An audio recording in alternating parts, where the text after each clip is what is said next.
بسم اللہ الرحمن الرحیم. السلام علیکم ورحمۃ اللہ وبرکاتہ. صدر محترم all India Muslim personal law board Hazrat Maulana خالد سیف اللہ رحمانی صاحب شہ نشین پر تشریف فرما، قوم اور ملت کے تنظیموں کے ذمہ داران، میرے ساتھی اراکین پارلیمان، دیگر سیاسی پارٹی کے ذمہ دار، معزز حاضرین اکرام، بزرگان قوم اور ملت،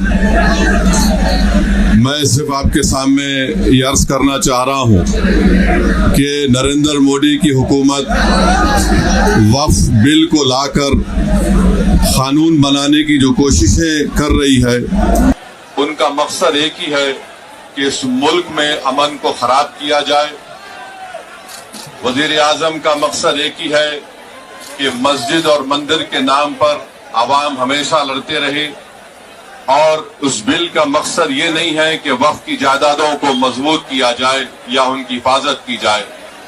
آپ خود اندازہ لگائیے کہ ہندو دھرم کے ایک بہت بڑے جورسٹ ہیں بی کے مکھرجی کی کتاب میں لکھا گیا کہ ہندو دھرم میں بائی کسٹم بائی یوسیج وہ مندر کی جائیداد بن سکتی ہے. تو نریندر مودی وقف کے وقف بائی یوزر کو اس طرح سے ختم کر رہے ہیں کہ اگر کوئی ڈسپیوٹ ہوگا یا گورنمنٹ پراپرٹی ہوگی تو وقف بائی یوزر نہیں رہے گا. دلی میں 123 وقف کی جائیدادیں ہیں جس پر دلی حکومت کا دعویٰ یہ ہے، مرکزی حکومت کا، کہ یہ گورنمنٹ کی پراپرٹی ہے. کلیکٹر کو اختیار دینے کا مطلب یہی ہے کہ کلیکٹر حکومت کے حق میں فیصلہ دے گا. جس مسجد کے امام ہمارے بھائی مولانا محب اللہ ندوی صاحب ہیں، وہاں پر مرکزی حکومت کہتی ہے کہ وہ گورنمنٹ کی پراپرٹی ہے. اگر کل خدا نہ خواستہ یہ قانون بنے گا تو کوئی بھی جا کر مرکزی حکومت کی طرف سے، دلی سرکار کی طرف سے وہاں پر ایک نوٹس لگا دے گا کہ یہ وقف کی پراپرٹی نہیں ہے. ہبا کو نکال رہے ہیں، ٹرانسفر آف پراپرٹی میں ہبا ہے مگر کوئی گفٹ نہیں کر سکتا وقف کی جائیداد کو. نریندر مودی آج کل بھارت کے ہمارے فضیلت الشیخ بنے ہوئے ہیں اور یہ بتا رہے ہیں کہ اگر کوئی مسلمان ہوتا ہے تو اس کو 5 سال تک وہ وقف کو نہیں دے سکتا ہے. یہ کہاں سے ان کو معلوم ہوا؟ کون سے فقہ کی کتاب میں لکھا گیا؟ تو ان کا مقصد ایک ہی ہے کہ بھارت کے مسلمانوں سے ان کی سیاسی اور مذہبی شناخت کو چھین لیا جائے.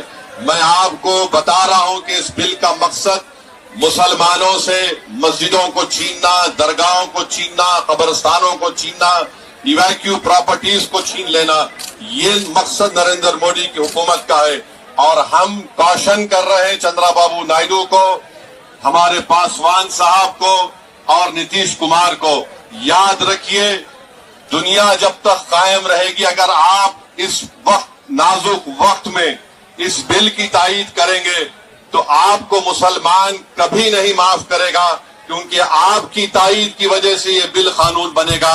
اس لیے ہم ان سے بھی کہہ رہے ہیں کہ آپ اس غیر انکانسٹیٹیوشنل بل کی تائید مت کریے.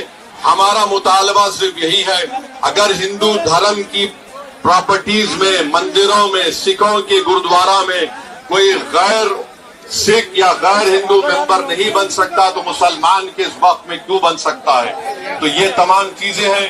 ہم امید کرتے ہیں کہ حکومت اس کا نوٹس لے گی. اگر نریندر مودی اس ملک کے امن کو خراب کرنا چاہتے ہیں، وہ مسجدوں اور مندروں کے جھگڑوں میں اضافہ کرنا چاہتے ہیں، تو یہ ان کی حکومت کی ذمہ داری ہوگی.